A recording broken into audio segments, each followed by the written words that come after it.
BJP ಸಂಸದ ಮೋದಿ ಅವರು ತಗೊಂಡಿರುವಂಥ ಡಿಸಿಷನ್ಗೆ, ಮೋದಿ ಅವರ ಎದೆಗಾರಿಕೆಗೆ ಸೈನಿಕರು ಮತ್ತು ಸೈನ್ಯ ಅವ್ರನ್ನ ಶಿರಬಾಗಿ ನಮಸ್ಕರಿಸ್ಬೇಕಂತೆ. ನೀವು ನಮಸ್ಕರಿಸಿ ಪಾದಪೂಜೆ ಮಾಡಿ ಅವ್ರ ಪಾದಪೂಜೆ ಧೂಳು ಕುಡೀರಿ. ಸೈನ್ಯ ಯಾಕೆ ಯಾರಿಗೆ ತಲೆಬಾಗಬೇಕು? ಮೋದಿ ಅವ್ರಿಗೆ ತಲೆಬಾಗೋದು ಅಥವಾ ಇಂದಿರಾ ಗಾಂಧಿ ಅವ್ರಿಗೆ ತಲೆಬಾಗೋದು ಅಥವಾ ಸಿದ್ದರಾಮಯ್ಯನವ್ರಿಗೆ ತಲೆಬಾಗೋದಲ್ಲ. ಸೈನ್ಯ ಅದು ಯಾರಿಗೂ ತಲೆಬಾಗೋದಿಲ್ಲ. ಇಡೀ ದೇಶ ತಲೆಬಾಗಿದ ಹಾಗೆ ಸುಮ್ಮನೆ ಬಾಯಿಗೆ ಬಂದದ್ದು ಬಿಡ್ತಾ ಇರ್ತಾರೆ ರಾಜಕೀಯ. ಇವ್ರ ನಾಯಕರುಗಳನ್ನು ಮೆಚ್ಚೋದಕ್ಕೆ ಏನು ಬೇಕೋ ಅದು ಬಾಯಿಗೆ ಬಂದಂಗೆ ಮಾತಾಡೋದು. ಒಬ್ರಿಗೊಬ್ರು ಟೀಕೆ ಮಾಡ್ಕೊಳ್ಳಿ, ಯಾರು ಬೇಡ ಅಂತಂದ್ರು, ಅದನ್ನು ಬಿಟ್ಬಿಟ್ಟು ಬರೀ ಸೈನಿಕರ ಬಗ್ಗೆ ಗಬ್ಬಾಗಿ ಮಾತಾಡೋದು. ಗ್ಯಾರಂಟಿ ನ್ಯೂಸ್ಗೆ ರಾಧಕ್ಕ, ರಿಪಬ್ಲಿಕ್ ಕನ್ನಡಕ್ಕೆ ಶೋಭಕ್ಕ, ಇಬ್ಬರು ಮಹಿಳಾ ಸಂಪಾದಕರು ನಮ್ಮ ಕನ್ನಡದ ನ್ಯೂಸ್ ಚಾನೆಲ್ಗಳ ಜವಾಬ್ದಾರಿಯನ್ನು ಹೊತ್ತಿದ್ದಾರೆ. ನಿಜಕ್ಕೂ ಖುಷಿಯಾದಂತಹ ವಿಚಾರ. ನಿಜಕ್ಕೂ ಹೆಣ್ಣು ಮಕ್ಕಳ ಕೈಗೆ ಜವಾಬ್ದಾರಿಯನ್ನು ಕೊಟ್ಟರೆ ಅಚ್ಚುಕಟ್ಟಾಗಿ ನಿಭಾಯಿಸ್ತಾರೆ ಅನ್ನೋದಕ್ಕೆ ಈ ಇಬ್ಬರು ಹೆಣ್ಣು ಮಕ್ಕಳು ಏನು, ರಾಧಾ ಹಿರೇಗೌಡರನ್ನ ನೀವು ಗಮನಿಸಿ ನೋಡಿ, ಶೋಭಾ ಮಳವಳ್ಳಿಯವರನ್ನ ನೀವು ಗಮನಿಸಿ ನೋಡಿ. ಶೋಭಾ ಮಳವಳ್ಳಿಯವರು ತೆರೆಯ ಹಿಂದೆ ಮಾಡ್ತಾ ಇದ್ದಂತಾರೆ ಸುವರ್ಣ ವಾಹಿನಿಯಲ್ಲಿ ಇನ್ಪುಟ್ ಡಿವಿಷನ್ ಅಲ್ಲಿ ಏನು ಉಸ್ತುವಾರಿ ತಗೊಂಡು ಮಾಡ್ತಾ ಇದ್ರು, ಇವತ್ತು ಸುವರ್ಣ ವಾಹಿನಿಯಲ್ಲಿ ಕಂಟ್ರೋಲ್ ತಗೊಂಡು ಮಾಡ್ತಿದ್ರು. ಇವತ್ತು ರಿಪಬ್ಲಿಕ್ ಕನ್ನಡದ ಸಂಪಾದಕರಾಗಿ ಆಯ್ಕೆ ಆಗಿದ್ದಾರೆ. ಅದೇ ರೀತಿ ರಾಧಾ ಹಿರೇಗೌಡರ ಬಗ್ಗೆ ವಿಷಯ ಯಾರು ಗೊತ್ತಿಲ್ಲದವರೇ ಇಲ್ಲ. ಅವರ ಖಡಕ್ ಮಾತುಗಳು, ಅವರು ನೇರವಾಗಿ ಮಾತನಾಡ್ತಾರೆ. ಸ್ವತಂತ್ರವನ್ನ ಕೊಟ್ಟಾಗ ಪ್ರತಿಯೊಂದು ವಿಚಾರವನ್ನು ನೇರವಾಗಿ ಮಾತನಾಡುವಂತಹ ಗಣೇಶ ಗುಡಿಯ ರಾಧಾ ಹಿರೇಗೌಡರು ಇವತ್ತು ಏನು ಜನರ ಕಷ್ಟಗಳಿಗೆ ಸ್ಪಂದಿಸುವಂಥದ್ದು ನಾವು ನೋಡಿದ್ದೀವಿ. ಪಬ್ಲಿಕ್ ಟಿವಿಯಲ್ಲಿ ಇದ್ದಾಗ ರಂಗಣ್ಣನವರ ಜೊತೆ ಕೂತ್ಕೊಂಡು ವಿಷಯಗಳನ್ನ ವಿಶ್ಲೇಷಣೆ ಮಾಡ್ತಾ ಇದ್ದಂಥ ವಿಚಾರಗಳನ್ನ ನೋಡಿದ್ದೀವಿ. ರಂಗಣ್ಣನವರ ಕಂಟ್ರೋಲ್ನಲ್ಲೇ ಅವರು ರಾಧಾ ಹಿರೇಗೌಡರ ಖಡಕ್ ಮಾತುಗಳನ್ನ ನಾವು ನೋಡಿದ್ವಿ. ಪಬ್ಲಿಕ್ ಟಿವಿಯನ್ನ ಬಿಟ್ಟಾಗ ಫೋಕಸ್ ಟಿವಿಗೆ ಹೋಗ್ತಾರೆ. ಫೋಕಸ್ ಟಿವಿ ಮೊದಲ ಮಹಿಳಾ ಸಂಪಾದಕಿ ಆಗ್ತಾರೆ ಅಂತೇಳಿ ಹೇಮಂತ್ ಕಮ್ಮಾರ್ ಎಂಬವರು ಪ್ರಚಾರ ಮಾಡಿದಾಗ ರಾಧಾ ಹಿರೇಗೌಡರು ಫೋಕಸ್ಗೆ ಹೋಗ್ತಾರೆ ಅಂತ ತಿಳ್ಕೊಂಡಿದ್ರು. ಆದ್ರೆ ಫೋಕಸ್ಗೆ ಹೋಗ್ಲಿಲ್ಲ. ಫೋಕಸ್ ಟಿವಿಯ ಮಹಿಳಾ ಸಂಪಾದಕರಾಗಿ ಜ್ಯೋತಿ ಇರುವತ್ತೂರವ್ರನ್ನ ಆಯ್ಕೆ ಮಾಡ್ತಾರೆ. ಸಂವಿಧಾನವನ್ನ ಮುಟ್ಟಿ ಕಾರ್ಯಕ್ರಮ ಉದ್ಘಾಟನೆ ಆಗುತ್ತೆ. ಆದರೆ ಫೋಕಸ್ ಟಿವಿ ಅದು ಮುಂದುವರಿಲೇ ಇಲ್ಲ. ಫೋಕಸ್ ಟಿವಿ ಅಷ್ಟೇ ವೇಗವಾಗಿ ಮುಚ್ಚೋಗುತ್ತೆ. ಅದಾದ ನಂತರ ರಾಧಾ ಹಿರೇಗೌಡರು BTVಗೆ ಹೋಗ್ತಾರೆ.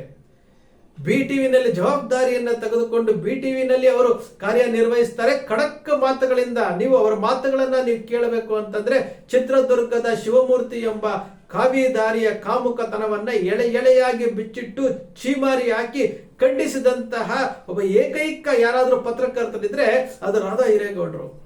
ಬಹಳಷ್ಟು ವಿಚಾರಗಳನ್ನ ಆ ಮುಗ್ಧತೆಯ ಮಾತುಗಳಿಂದಲೇ ಇವತ್ತು ರಾಧಕ್ಕ ಅಂತೇಳಿ ಕರ್ನಾಟಕದ ನ್ಯೂಸ್ ಚಾನೆಲ್ಗಳಲ್ಲಿ ಹೆಸರುವಾಸಿಯಾಗಿರುವಂತದ್ದು.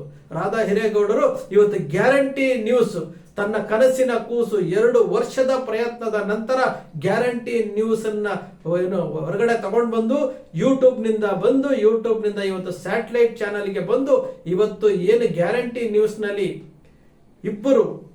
ಇನ್ನೊಬ್ರು ಮಹಿಳಾ ವಿದ್ಯಾ ಮಲ್ನಾಡ್ ಅಂತೇಳಿ, ರಾಧಾ ಹಿರೇಗೌಡರು ಅಂತೇಳಿ ಇವರ ಮಾತುಗಳನ್ನ, ಇವರ ವಿಶ್ಲೇಷಣೆಗಳನ್ನ, ಇವರ ವಿಚಾರಗಳನ್ನ ನಾವು ನೋಡ್ತಾ ಇದ್ರೆ ಬಹುಶಃ ಇಂತಹ ಪತ್ರಕರ್ತರು ಕನ್ನಡಕ್ಕೆ ಬೇಕಾಗಿರುವಂತದ್ದು. ಇಂತಹ ಪತ್ರಕರ್ತರು ವಿದ್ಯಾ ಮಲ್ನಾಡ್ ಅವರ ಮಾತುಗಳು, ಅವರ ಮಾತಿನ ಶೈಲಿ, ಅವರ ಖಡಕ್ ಮಾತಿನ ವಿಚಾರಗಳಿದಾವಲ್ಲ, ಅದರ ಹಿಂದಿರುವಂತಹ ರಾಧಾ ಹಿರೇಗೌಡರ ಮಾರ್ಗದರ್ಶನ ಇದೆಯಲ್ಲ, ನಿಜಕ್ಕೂ ಅವರಿಬ್ಬರ ಬಗ್ಗೆ ನಮಗೆ ಬಹಳ ಹೆಮ್ಮೆ ಅನ್ಸುತ್ತೆ. ಪ್ರಶ್ನೆ ಕೇಳಬೇಕು. ಪತ್ರಕರ್ತರಾದ ಮೇಲೆ ನಮ್ಮ ಕರ್ತವ್ಯ ಅಷ್ಟೇ. ನಾವು ಊಟ ಮಾಡೋದಕ್ಕೆ ದೇವರು ಯಾವ್ದಾದ್ರೂ ಮೂಲದಿಂದ 3 ತುತ್ತು ಅನ್ನ ಕೊಟ್ಟಿರ್ತಾನೆ, ಹಾಕೊಳ್ಳೋಕೆ ಬಟ್ಟೆ ಕೊಟ್ಟಿರ್ತಾನೆ. ಅದಕ್ಕೋಸ್ಕರವಾಗಿ ನಮ್ಮ ಪತ್ರಿಕೋದ್ಯಮವನ್ನ ಇನ್ನೊಬ್ಬರಿಗೆ ಅಡ ಇಡಬಾರದು. ಇವತ್ತು ಗೋಧಿ ಮೀಡಿಯಾ ಅಂತೇಳಿ ಸ್ಯಾಟಲೈಟ್ ಚಾನೆಲ್ಗಳ ಜನ ಯಾಕೆ ಬೈತಾ ಇದ್ದಾರೆ ಅಂತಂದ್ರೆ ದುಡ್ಡಿಗೋಸ್ಕರವಾಗಿ ತಮ್ಮತನವನ್ನ ತಾವು ಮಾರ್ಕೊಳ್ತಾ ಇದ್ದಾರೆ ಅನ್ನೋ ಕಾರಣಕ್ಕೋಸ್ಕರವಾಗಿ. ಈ ನಿಟ್ಟಿನಲ್ಲಿ ನಾವು ನಿಜಕ್ಕೂ ಹೆಮ್ಮೆ ಪಡಬೇಕಾಗಿರುವಂತದ್ದು ರಾಧಾ ಹಿರೇಗೌಡರ ವಿಚಾರ ಆಗಿರ್ಬೋದು, ವಿದ್ಯಾ ಮಲ್ನಾಡ್ ಅವರ ವಿಚಾರ ಆಗಿರ್ಬೋದು. ಇವರಿಬ್ಬರ ಕಾರ್ಯನುಡಿಗಳನ್ನು ಗ್ಯಾರಂಟಿ ನ್ಯೂಸ್ ಹೊರಗಡೆ ಬಂದು ಸ್ಯಾಟಲೈಟ್ ಆಗಿ ಕೆಲವು ದಿನಗಳಾಗಿದೆ. ಈ ಕೆಲವು ದಿನಗಳಲ್ಲೇ ಈ ರಾಜಕಾರಣಿಗಳ ಆಟಗಳನ್ನ ಈ ಗ್ಯಾರಂಟಿ ನ್ಯೂಸ್ ನ ಮೂಲಕ ಬಹಿರಂಗವಾಗಿ ಅವರಿಗೆ ಚೀಮಾರಿ ಆಗ್ತಾ ಇರುವಂತದ್ದು, ಪ್ರಶ್ನೆ ಮಾಡ್ತಾ ಇರುವುದನ್ನು ನೋಡ್ತಾ ಇದ್ರೆ ಇವರು ಖಂಡಿತವಾಗಲೂ ಗ್ಯಾರಂಟಿ ನ್ಯೂಸ್ ನ ಮೂಲಕ ಜನರಿಗೆ ಒಳ್ಳೆಯ ಸಂದೇಶವನ್ನ ಕೊಡ್ತಾರೆ, ಜನರ ಧ್ವನಿ ಆಗ್ತಾರೆ ಅಂತೇಳಿ. ಇನ್ನು ಶೋಭಾ ಮಳವಳ್ಳಿಯವರು ಅವರ ಫೇಸ್ಬುಕ್ ಅನ್ನ ನೀವು ಗಮನಿಸಿದ್ರೆ ಶೋಭಾ ಮಳವಳ್ಳಿಯವರ ಆರ್ಟಿಕಲ್ಸ್ ಅವ್ರೇನ್ ಬರೀತಾ ಇದ್ದಾರೆ ಆ ಆರ್ಟಿಕಲ್ಸ್ ಅನ್ನ ನೀವು ನೋಡ್ಕೊಂತ ಬರ್ತಾ ಇದ್ರೆ ಖಂಡಿತವಾಗಲೂ ಅವರಲ್ಲಿರುವಂತಹ ಸಾಮಾಜಿಕ ಬದ್ಧತೆ, ಸಾಮಾಜಿಕ ಕಳಕಳಿ ವಿಚಾರಗಳು ಅವರ ಮನಸ್ಸಿನಲ್ಲಿ ಏನಿದೆ ಅಂತೇಳಿ ನಮಗೆ ಅರ್ಥ ಆಗುತ್ತೆ. ನಾವು ಅವರ ಬಗ್ಗೆ ತಿಳ್ಕೊಂಡಾಗ ಸುವರ್ಣ ವಾಹಿನಿಯನ್ನು ಕಮಾಂಡರ್ ರೀತಿಯಲ್ಲಿ, ತೆರೆಯ ಹಿಂದೆ ಕಮಾಂಡರ್ ರೀತಿಯಲ್ಲಿ ಸುವರ್ಣ ವಾಹಿನಿಯನ್ನು ನಡೆಸಿದಂತಹ ಕೀರ್ತಿ ಶೋಭಾ ಮಳವಳ್ಳಿ ಅವರಿಗೆ ಸೇರುತ್ತೆ. ಶೋಭಾ ಮಳವಳ್ಳಿ ಅವರು ಹಿಂದೆ ನಿಂತು, ಇನ್ಪುಟ್ ಡಿವಿಷನ್ ಅಲ್ಲಿ ಹಿಂದೆ ನಿಂತು ಸುವರ್ಣ ವಾಹಿನಿಯ ಕಂಟ್ರೋಲ್ ತಗೊಂಡಿದ್ರು. ಸುವರ್ಣ ವಾಹಿನಿಯನ್ನ ಬಿಟ್ಟು ಇವತ್ತು ರಿಪಬ್ಲಿಕ್ ಕನ್ನಡದ ಸಂಪಾದಕರಾಗಿ ಹೋಗ್ತಾ ಇದ್ದಾರೆ ಅಂತಂದ್ರೆ ನಿಜಕ್ಕೂ ಅವ್ರಿಗೂ ಒಂದು ಹ್ಯಾಟ್ಸ್ ಆಫ್ ಹೇಳ್ಬೇಕು. ಯಾಕಂದ್ರೆ ಹೆಣ್ಣು ಮಕ್ಕಳು, ಪ್ರಾಮಾಣಿಕ ಬದ್ಧತೆ ಇರುವಂತಹ ಹೆಣ್ಣು ಮಕ್ಕಳು ಕೊನೆಯ ಪಕ್ಷ ತಮ್ಮ ಕರ್ತವ್ಯವನ್ನ ಚಾಚು ತಪ್ಪದೆ ಮಾಡೋದಕ್ಕೆ ಪ್ರಯತ್ನ ಮಾಡ್ತಾರೆ. ರಿಪಬ್ಲಿಕ್ ಕನ್ನಡದಲ್ಲಿ ಜಯಪ್ರಕಾಶ್ ಶೆಟ್ರು ಸುವರ್ಣದಿಂದ ಹಾರಿ ಹೋದ್ರೂ ಸಹ ಜಯಪ್ರಕಾಶ್ ಶೆಟ್ರಿಗೆ ಅಲ್ಲಿ ಸುವರ್ಣ ವಾಹಿನಿನಲ್ಲಿ ಅವರಿಗೆ ಸಂಪಾದಕರ ಹುದ್ದೆ ಸಿಕ್ಕಿಲ್ಲ. ಶೋಭಾ ಮಳವಳ್ಳಿ ಅವರಿಗೆ ಹುದ್ದೆಯ ಕೊಟ್ಟಿದ್ದಾರೆ. ನಿಜಕ್ಕೂ ಅವರು ಅದನ್ನ ನಿಭಾಯಿಸ್ತಾರಾ? ನಾವು ಪ್ರಶ್ನೆ ಮಾಡ್ಕೊಳ್ಬೇಕು. ಯಾಕೆಂದ್ರೆ ಗ್ಯಾರಂಟಿ ನ್ಯೂಸ್ ನಲ್ಲಿ ಕಂಪ್ಲೀಟ್ ಸ್ವತಂತ್ರ ಇರುವಂತಹ ರಾಧಾ ಹಿರೇಗೌಡರು, ಆದರೆ ಶೋಭಾ ಮಳವಳ್ಳಿ ಅವರು ಸಂಪಾದಕರಾಗಿ ಅರ್ಣಬ್ ಗೋಸ್ವಾಮಿ ಅವರ ಕಂಟ್ರೋಲ್ ನಲ್ಲಿ. ಅರ್ಣಬ್ ಗೋಸ್ವಾಮಿ ಯಾರು ಅಂತ ಎಲ್ರಿಗೂ ಗೊತ್ತು. ನೇರವಾಗಿ ಭಾರತೀಯ ಜನತಾ ಪಕ್ಷದ ವಿಶೇಷ ಕಾರ್ಯಕರ್ತರಾಗಿ, ವಿಶೇಷ ಮ್ಯಾನೇಜಿಂಗ್ ಎಕ್ಸಿಕ್ಯೂಟಿವ್ಗಳಾಗಿ, ಮಾರ್ಕೆಟಿಂಗ್ ಎಕ್ಸಿಕ್ಯೂಟಿವ್ ಆಗಿ ಅರ್ಣಬ್ ಗೋಸ್ವಾಮಿ ಅವರು ಅರಚಾಟ ಕುರ್ಚಾಟ ಎಲ್ರಿಗೂ ಗೊತ್ತಿದೆ.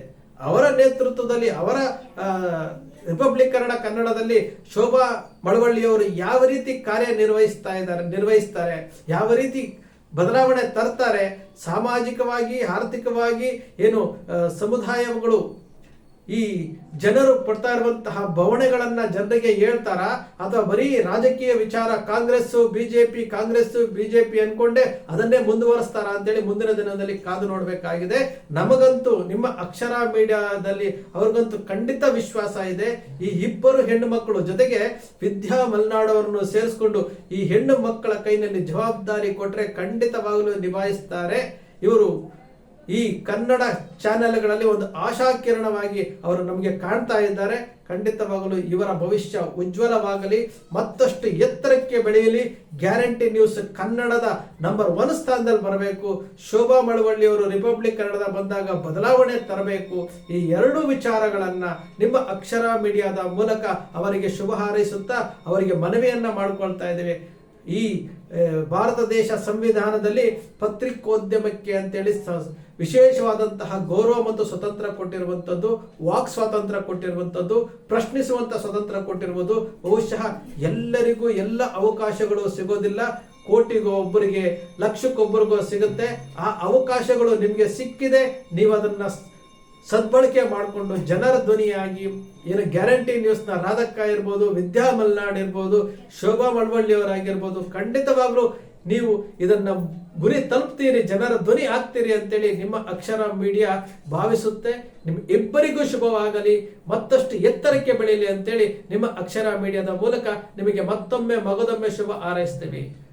ಸ್ನೇಹಿತರೆ, ಅಕ್ಷರ ಮೀಡಿಯಾ ಸೃಷ್ಟಿ ಮಾಡೋದಿಲ್ಲ, ಕಲ್ಪನೆ ಮಾಡೋದಿಲ್ಲ, ವಾಸ್ತವದ ವಿಚಾರವನ್ನು ವಿಶ್ಲೇಷಣೆ ಮಾಡುತ್ತೆ. ನಿಮ್ಮ ಅಕ್ಷರ ಮೀಡಿಯಾದ ವಿಶ್ಲೇಷಣೆ ನಿಮ್ಗೆ ಇಷ್ಟ ಆಯ್ತು ಅಂದ್ರೆ ಸಬ್ಸ್ಕ್ರೈಬ್ ಆಗಲಿಲ್ಲ ಅಂದ್ರೆ ಸಬ್ಸ್ಕ್ರೈಬ್ ಮಾಡ್ಕೊಳ್ಳಿ. ಪಕ್ಕದಲ್ಲಿ ಕಾಣುವಂತಹ ಬೆಲ್ ಐಕಾನ್ ಪ್ರೆಸ್ ಮಾಡಿ, ಶೇರ್ ಮಾಡಿ, ಪ್ರೋತ್ಸಾಹ ನೀಡಿ.